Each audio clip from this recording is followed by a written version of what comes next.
What more fun than reading some extremely confidently incorrect people? The ignorance is bliss. And today we're going to dive into our incorrect. And yeah, without further ado, let's jump right into it. All right, this one says, every day I lose more hope in humanity. All right. Sorry for the glare from my glasses, by the way. It's like 12 at night when I'm filming this, and I did not want to wear contacts. All right. We got a picture of a guy making a pizza at Blaze Pizza. It looks like his shirt, and it said, someone in the comments says, red circles? What the F? It's called pepperoni. It's actually hot salami. Pepperoni is a pepper. Sweet pepper, I believe, but I definitely could be wrong, but it's a vegetable kind of pepper. Okay, that's gotta be a troll, right? But although hot salami is different than pepperoni, I think, right? Maybe the confidently incorrect is throwing me off. Pepperoni is a type of salami. Okay, got you. Heard. All right. Where the F? Or wait, someone said I think you were thinking of pepperoncino. Yeah, that's very different. Where the F did you get raised and educated? Pepperoni is 100% a type of salami. There we go. It is 1,000. I thought it was just like pepperoni was its own thing, but yeah, it's definitely not a vegetable. I know that much. If it was, I would be a lot healthier. It 1,000% is pepperoni that's put on pizzas. Never have I ever heard someone try to claim that pepperoni is a vegetable. The world is F. Well, I genuinely think he did think of it as pepperoncino.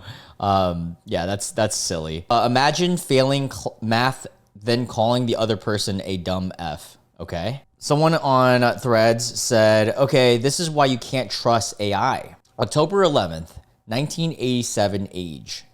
Someone born on October 11th, 1987 would be 36 years old in April 19th of 2025, whenever this post was posted. And then someone said, it's saying as of April 19th, 2025, the person would be 36, not that they turned 36 on April.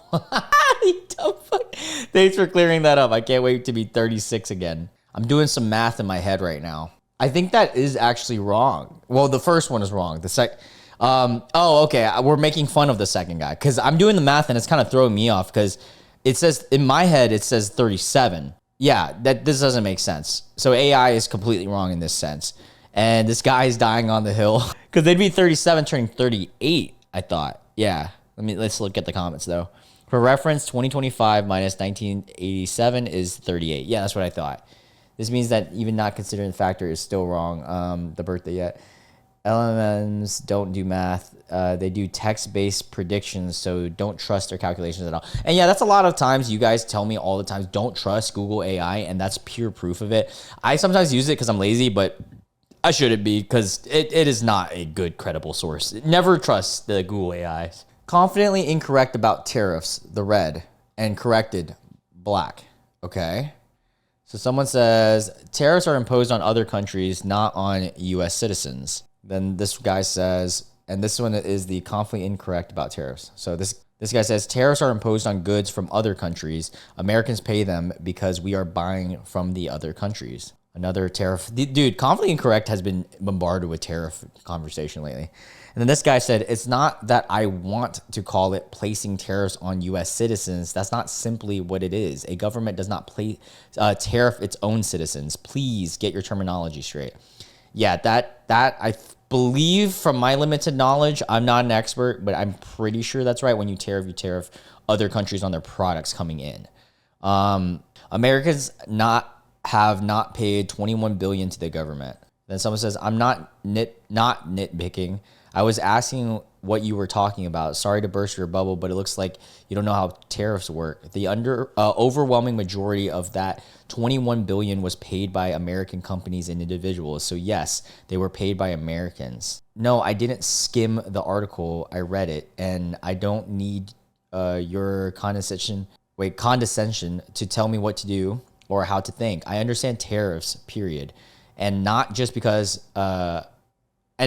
I just read the article. My knowledge goes way back. You, on the other hand, do not. Damn, they're having a full heated argument about a tariff. This is what's funny about the internet, and I think it's silly, but at the same time, I appreciate it because then we get to read about it. People will go on like deep end arguments about something that just isn't that important.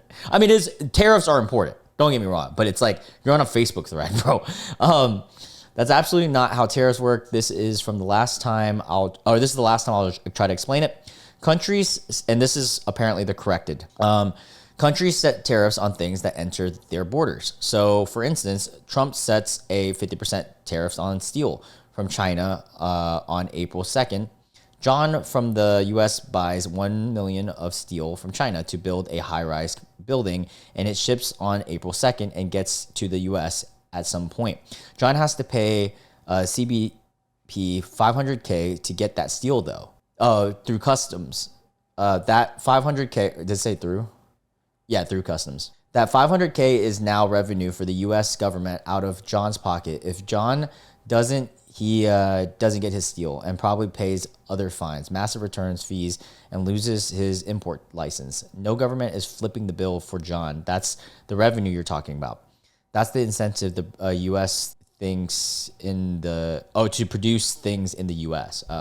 See, this is the thing, dude. When you go to complex topics, you gotta know what you're talking about. Like, that's why I won't argue on tariffs or something, because I just obviously don't know.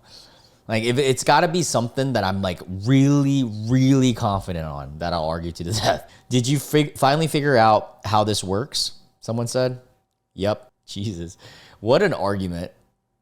Also, even if other companies or companies in other countries paid the tariffs, they wouldn't simply raise the prices we pay? Yeah, that's how I kind of understand it. Someone says this is part people don't get. It doesn't matter who's footing the bill. Companies aren't just going to absorb the added costs, especially at those levels. The increase will be passed along until it finally gets to the final retail customer. Yeah, that's the thing I believe with tariffs. Like, regardless of what it actually directly stops, no matter what, we're paying more. Because if you're tariffing something, a product somewhere else, they're going to still want the same revenue. I mean, not revenue, return on revenue, so that they're going to just up the prices over time to make up for that loss of revenue from the tariff itself, so that we're going to have to pay more for our products too. And it's already starting, and I'm seeing it a little bit too as a business owner, having to order some stuff from overseas.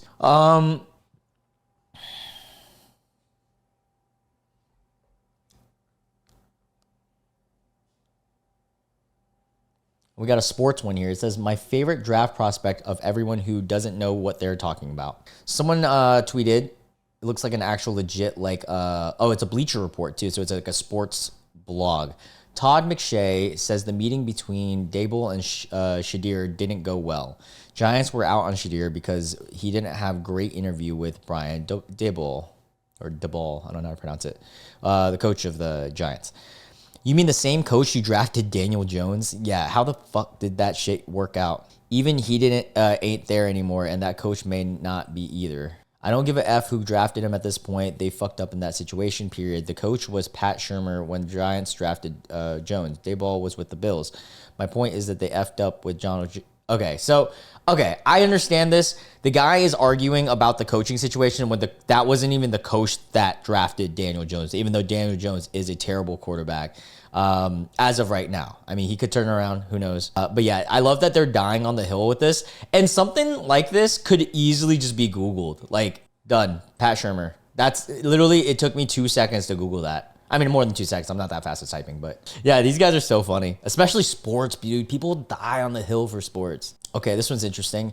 Gets corrected, calls the other person unintelligent. Ah, classic. Turn around, little reverse Uno card.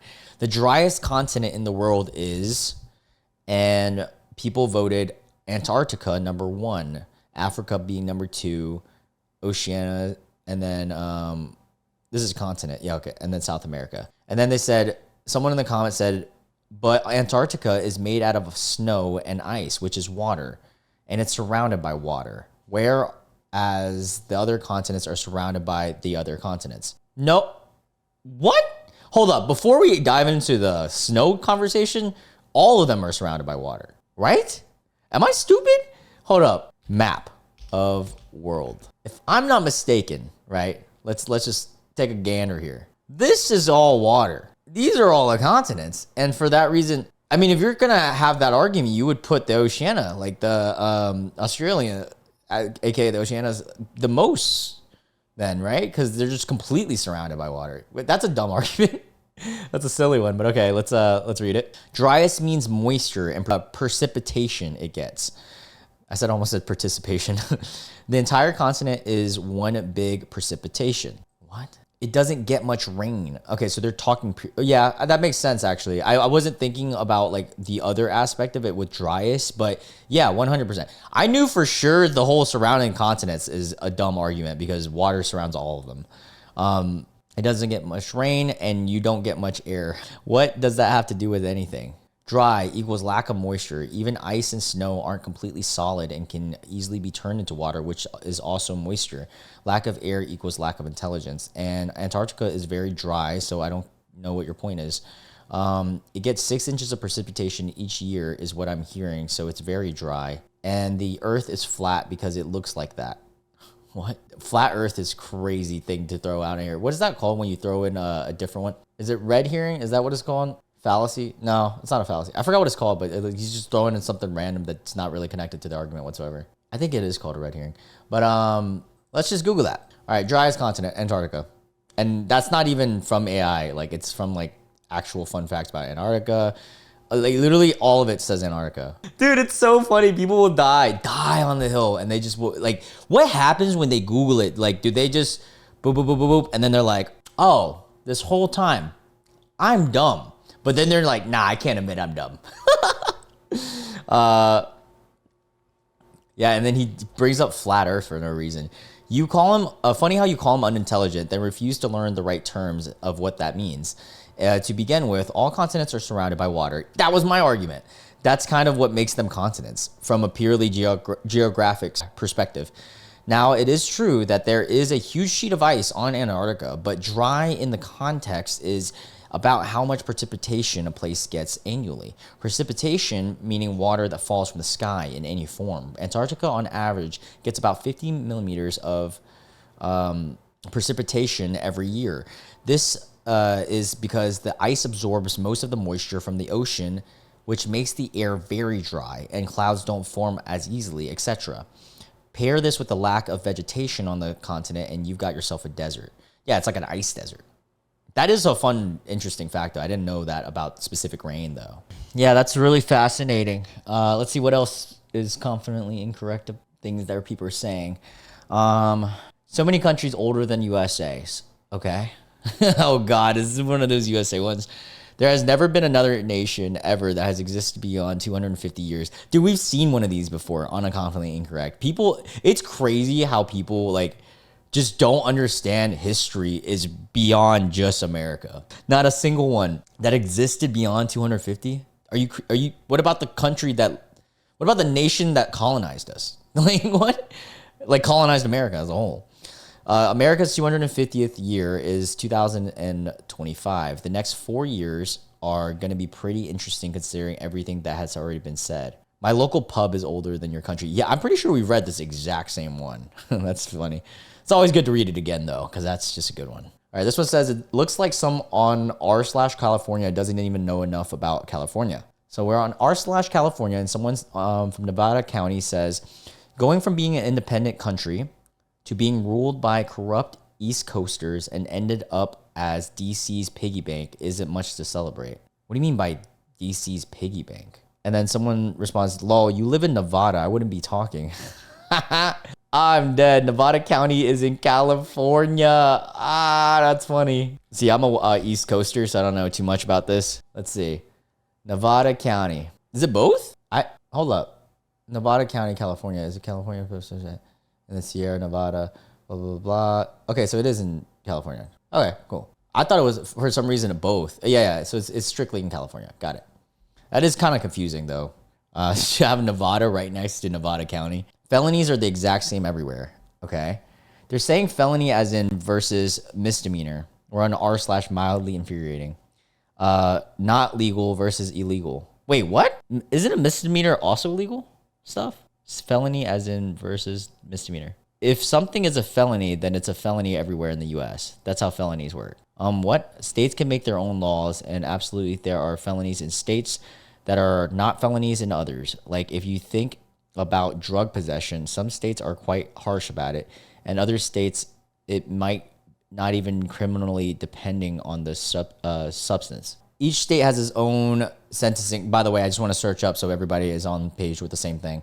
Each state has its own sentencing guides, meaning that they carry different penalties on what is committed. So this is a good definition right here. Facing a felony charge is a life learning experience, blah, blah, blah. Differences right here. Most criminal offenses fall under state jurisdiction, meaning that they are investigated by local or state law enforcement, blah, blah, blah. I think there's different degrees to felonies. Yeah, state felony versus federal felony. So there's both. I think. I'm not a fucking expert. Someone who knows laws chime in. But anyways, so back to the conversation. It seems like this guy's right because he's getting a bunch of votes and the other guy's not. So like if you think about drug possession, blah, blah, blah. We already read that. And then the original guy responds and says, that's due to state laws. If the blank has a more LIE or T policy, then there won't escalate them to a federal level, but the federal government has the same attitude no matter where they are.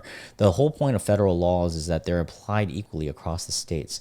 Well, there are differences between federal and state, right? Let's read the comments. Now I'm really intrigued.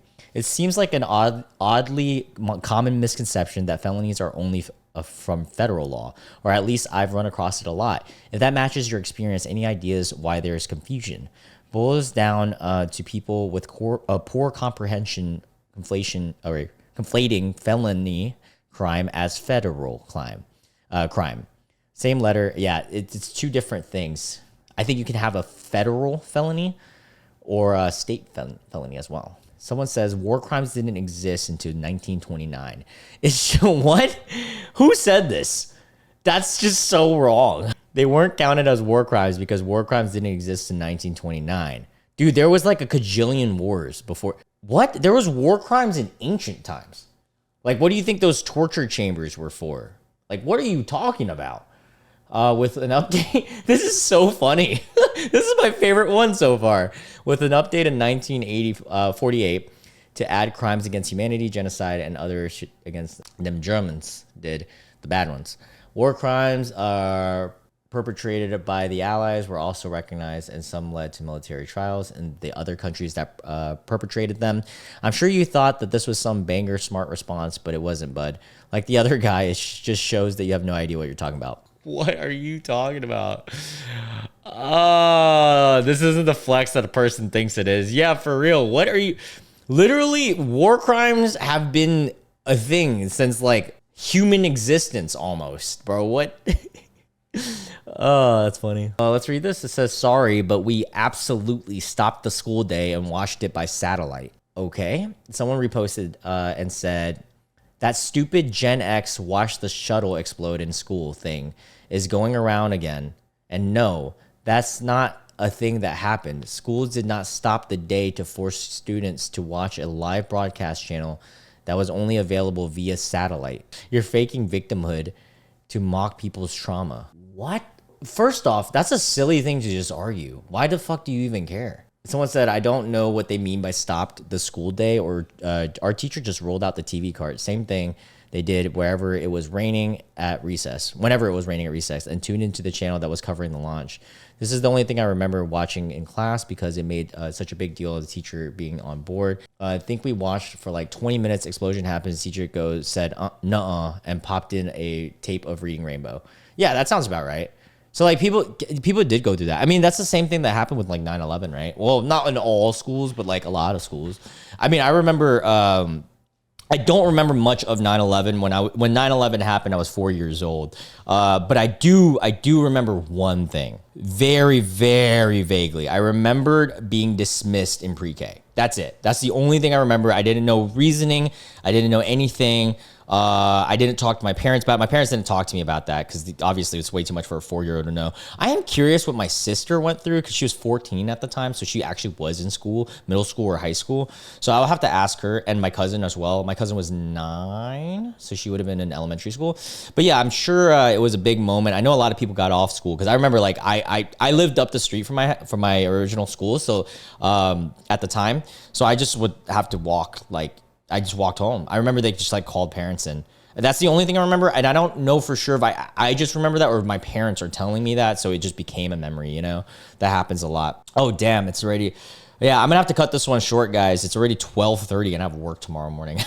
I'll film the Patreon video tomorrow, but it'll still be up during the time of this. So if you guys are a Patreon member, we'll continue it there.